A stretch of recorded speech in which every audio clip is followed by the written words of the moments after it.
3-4 दिनों से ठंड हल्की फुल्की चालू हुई है और इसके पहले लगातार गर्मी बनी रही। तो गर्मी होने के कारण इन फसलों में फंगस से होने वाले जड़ सड़न और तना सड़न रोग आए हैं। इसका मूल कारण है ठंड नहीं पड़ना। अब ठंड नहीं पड़ रही है और पौधे पीले पड़ के मर रहे हैं, तो सामान्य स्थिति में किसान उसमें पानी देता है और यूरिया देता है। जी जी। अगर आप पानी दे रहे हैं और यूरिया दे रहे हैं तो ये मान के चलें कि आप आग में घी डाल रहे हैं। अगर फंगस की वजह से पौधे खराब हो रहे हैं और उसको आप यूरिया दे रहे हैं, पानी दे रहे हैं, तो वो आपकी तकलीफ बढ़ने वाली है। ऐसी स्थिति में ज़रूरत इस बात की है कि हम उस गेहूं की फसल में जो जिंक की कमी है उसको दूर करें। जिंक जो आपका सूक्ष्म पोषक तत्व है, अगर आपने बेसल नहीं दिया है तो उसको छिड़काव के माध्यम से आप दे सकते हैं। और पानी उसको तभी दें जब क्रांतिक अवस्था आई हो, जब ज़मीन में क्रेक्स पड़े हो, पानी फसल को चाहिए हो तब पानी दे, अन्यथा पानी नहीं दे।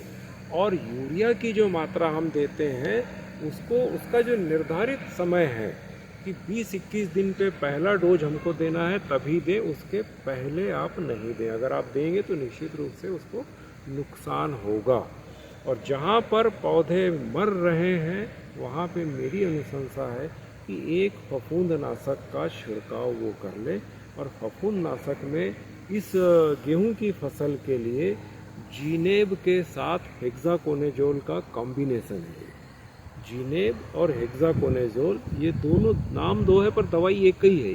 दोनों कॉम्बिनेशन में आता है बाज़ार में। 2 से 2.5 ग्राम प्रति लीटर घोल कर आप उसका छिड़काव करेंगे तो गेहूं की फसल को तुरंत फ़ायदा होगा। या ठंड अगर अच्छी चालू हो जाए तब भी प्राकृतिक रूप से ये समस्या ख़त्म हो जाएगी। अब जो चने की फसल है, चने की फसल में भी पौधे मर रहे हैं, वो भी फंगस है, कॉलर रॉट है, स्क्लेरोसियम रोल्फाई एक पैथोजन आता है, उसकी वजह से पौधे मर रहे हैं। इस फसल में अगर आप कोल्पा चलाने की स्थिति में हैं, डोरे चलाने की स्थिति में हैं, तो आप डोरा चलाइए, ये बीमारी बिल्कुल रुक जाएगी। इसमें डोरे चलाना ही दवाई के जैसा कारगर है।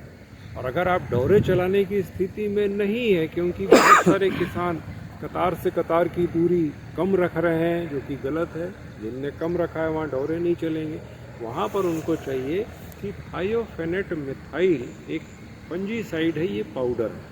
थायोफेनेट मिथाइल, एक बार फिर से मैं नाम ले रहा हूँ, 2 से 2.5 ग्राम आप घोलिए और इसका आप छिड़काव करिए। तो ये जो पौधे आपके पीले पड़ रहे हैं, मर रहे हैं, दोनों ही फसलों में वो तुरंत अविलंब आपके रुकेंगे। इसके अतिरिक्त सामयिक एक और मैं चर्चा करना चाहूँगा गेहूं की फसल में। खास करके इस समय किसानों को पानी देना है और यूरिया देना है। तो यहाँ पर पानी हम जो देंगे, पहला पानी 21 दिन पे दें, 20 दिन, 21 दिन, 22 दिन, ये हमारी अवस्था होना चाहिए। और दूसरा पानी इसके 20 दिन के बाद दें। जल्दी आप एक के बाद एक पानी नहीं दें। अगर गेहूं की फसल को पानी की ज़रूरत नहीं है तो सिर्फ इसलिए पानी मत दीजिए कि पानी ख़त्म होने वाला है। अगर आप जल्दी पानी दे रहे हैं वो नुकसान करेगा। तो पहला पानी 20-21 दिन पे, उसके 20 दिन के बाद दूसरा पानी देना है, उसके 20 दिन के बाद तीसरा पानी देना है। 20-20 दिन के अंतराल पे गेहूं की फसल को पानी की अनुशंसा है।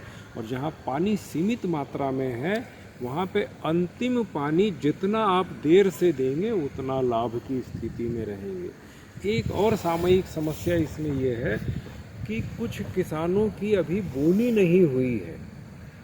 अब चूंकि समय तो इसका जो उपयुक्त समय था वो निकल चुका है, तो अब बोनी नहीं हुई है। वहाँ पर मेरी उन किसानों को अनुशंसा है कि खेत को तैयार करें और पलेवा किए बिना सूखे खेत में बोनी करें। पलेवा नहीं करें, सूखे खेत में बोनी करें और उसके बाद उसको पानी दे दें, तो आपके 8 से 10 दिन का समय बच जाएगा। आपका बोनी ज़्यादा लेट नहीं होगी।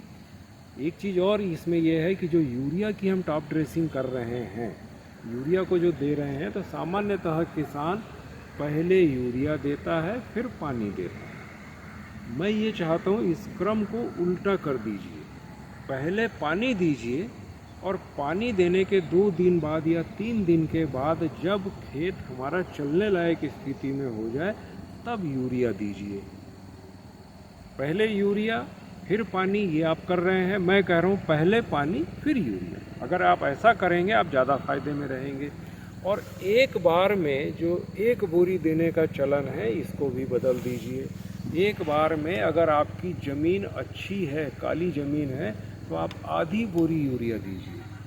और अगर बर्री ज़मीन में आपने गेहूं बोया है तो 1 बोरी यूरिया दीजिए। हल्की ज़मीन है तो 1 बोरी यूरिया दीजिए। 35 किलो 40 किलो तक दे दीजिए, पर 1 बोरी बिल्कुल मत दीजिए, तो आपको ज़्यादा लाभ होगा। और यूरिया का अंतिम डोज बाली निकलने के पहले पहले पूरा करना है। अगर किसी किसान भाई ने बहुत पहले, अगर 15 अक्टूबर के आसपास गेहूं बो दिया होगा, तो वो बाली निकलने वाली स्थिति में आ जाएगा। तो यूरिया का जो अंतिम डोज है वो बाली निकलने के पहले आपको पूरा करना है। अगर इन बातों का आप ध्यान देंगे तो निश्चित ही आपको फ़ायदा होगा।